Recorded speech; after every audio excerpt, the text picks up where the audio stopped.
Comment ça va mes petits pères? Je m'amuse avec ma petite truc, mais j'ai plus la perche en fait, j'ai pas la perche. J'arrive pas à la régler. Normalement je devrais avoir un bras articulé qui vient là, ça m'évitera de tenir le micro comme ça. Le fif c'est mort, hein, j'ai l'impression. Je suis assez dubitatif quand je vois ce qui se passe. Quel est l'avenir du Festival de Cannes? Ça, je me pose la question, quel est l'avenir du Festival de Cannes? Puisque le modèle du Festival de Cannes, classique avec la compétition, peut-être qu'il est à bout de souffle.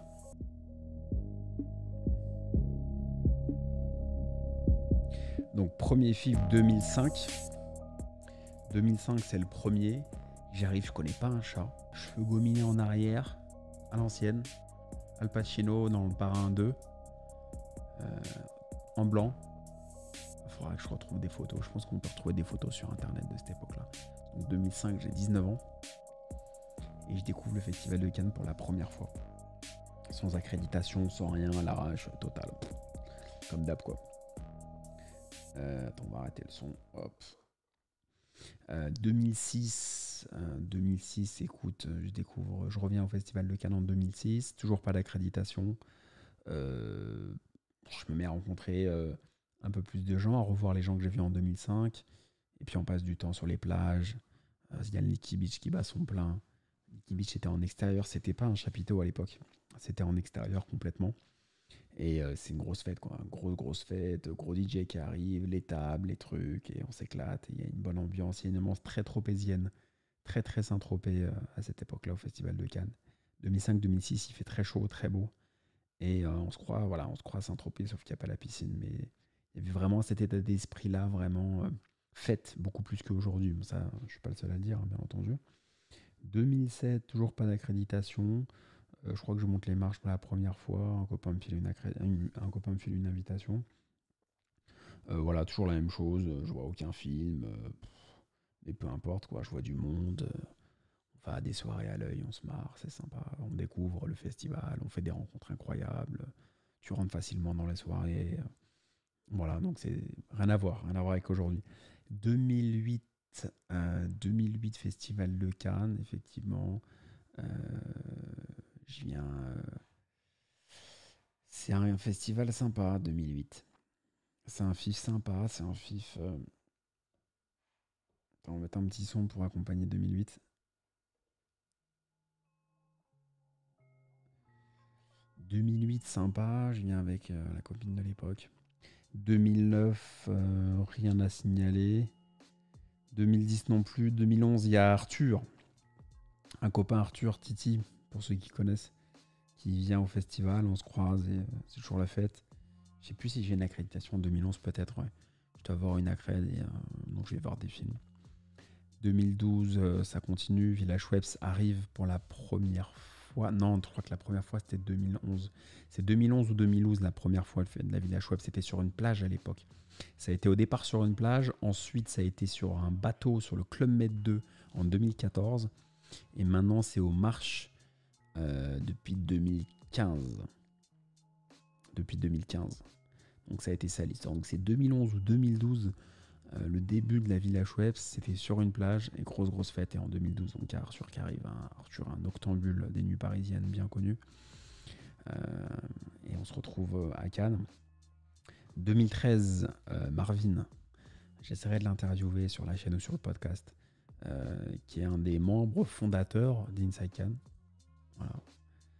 Et du coup, on se retrouve avec Marvin sur la croisette. Il débarque avec la bagnole et son pote Maximilien, comme ça à l'arrache. Et la grosse fête, culot monstre, il pousse des meubles, il rentre dans des soirées incroyables. On est au Carlton, il pousse un meuble, il pousse une statue, il passe par derrière, il se retrouve dans un gala avec Didier Deschamps en face de lui, que des célébrités dans tous les sens. Et c'était vraiment drôle, quoi. Donc ça, c'était 2013. 2014, donc un peu 2014, entre-temps, on s'est vu, on s'est dit on va créer une Inside Cannes. Et là, 2014, on fait la fameuse histoire de Cannes, quoi, que j'ai déjà raconté dans un podcast, sur le podcast Inside Cannes. En 2014, grosse stuff. Là, on arrive avec les réalisateurs, deux réalisateurs, un garçon et une fille, ils s'entendent pas, c'est le bordel. Je te refais pas l'histoire, mais voilà. Lancement d'Inside Cannes, super interview, certains qui font plus de 100 000 rapidement. Et donc la création de tout, la chaîne, la page, les réseaux sociaux, les trucs, les partenariats. 2015, on capitalise sur 2015. Alors je me retrouve seul, hein, Marvin et Maxime ne reviennent pas. Donc ils sont venus uniquement en 2013 et 2014. 2015, Inside Cannes est partenaire média du village Oriou. Alors le village Oriou, c'était un truc de fou furieux. C'était des ovnis. Ils sont arrivés au festival en plein milieu de la Croisette, dans les jardins du Grand Hôtel. Et ils avaient pris leur quartier et ils ont fait une grosse production, je sais plus, à plus d'1 million d'euros, peut-être plusieurs millions d'euros, mais très très très grosse production. Ceux qu'on connu, ils s'en souviennent. Et Inside Cannes était partenaire média officiel de cette production. Il n'y avait pas beaucoup de médias, mais Inside Cannes faisait partie. Donc là, interview à la chaîne, j'en ai fait beaucoup qui sont sur la chaîne Inside Cannes dans les playlists.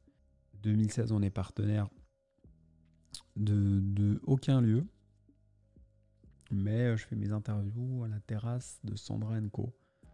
Donc j'ai fait Rémi Julienne là-bas et Sandra, effectivement, qui est noctambule, enfin qui est bien connue des nuits canoises et parisiennes aussi, mais canoises avec son lieu, la suite Sandra & Co chaque année. Voilà, 2017, vlog à fond. Voilà, les interviews, je dis j'en ai marre. Trop fatigant, donc vlog. Je lance la saison 1 d'Inside Cannes. La playlist elle est sur la chaîne et là ça a cartonné quoi. Vraiment un gros vlog face cam avec le Canon G7X, le petit micro, le smoking et là j'ai enchaîné. Presque une vidéo par jour avec le montage inclus. C'était du sport. Donc je sortais jusqu'à tard. Et le matin, ou plutôt le midi, je me réveillais, fin de matinée, et puis je faisais le montage, je ressortais à 16h, et puis je refilmais jusqu'à 3h du mat, je dormais, etc. pendant 12 jours non-stop. Donc 2018, les vlogs à fond, 2019, il n'y a pas de contenu, quasiment. J'ai pas fait de vlog, j'en avais marre, je me suis dit, j'ai fait le tour.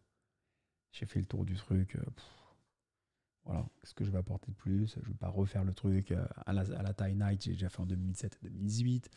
Je vais pas refaire le truc, machin, monter des marches, j'ai déjà fait, je vais pas refaire Tu vois, j'avais déjà fait au moins une fois ou deux les mêmes trucs en vidéo. Hein. Enfin, en vrai, je les avais fait 15 fois, mais en vidéo, je les avais fait déjà une ou deux fois, et du coup, j'ai dit, ça me saoule, quoi. Donc, il n'y a pas eu de contenu. J'ai fait deux interviews de podcast, mais il n'y a pas eu de contenu. Et 2020, j'étais chaud comme la braise. Remonté comme un coucou, mais malheureusement, le coronavirus arrive et le festival de Cannes est annulé ou reporté. Pour l'instant reporté, mais annulé, je ne sais pas. Donc on verra ce qu'ils vont nous dire. Voilà la petite rétrospective en 13 express. Mais en tout cas, que ce soit 2020, l'été ou je ne sais quand, ou sur YouTube, on sera là. Si c'est 2021, on sera remonté comme jamais. Et toi, c'est quoi ta meilleure année, ton meilleur souvenir? C'était en quelle année, quoi? Il faut que tu me dises. Hein. Allez, à très vite.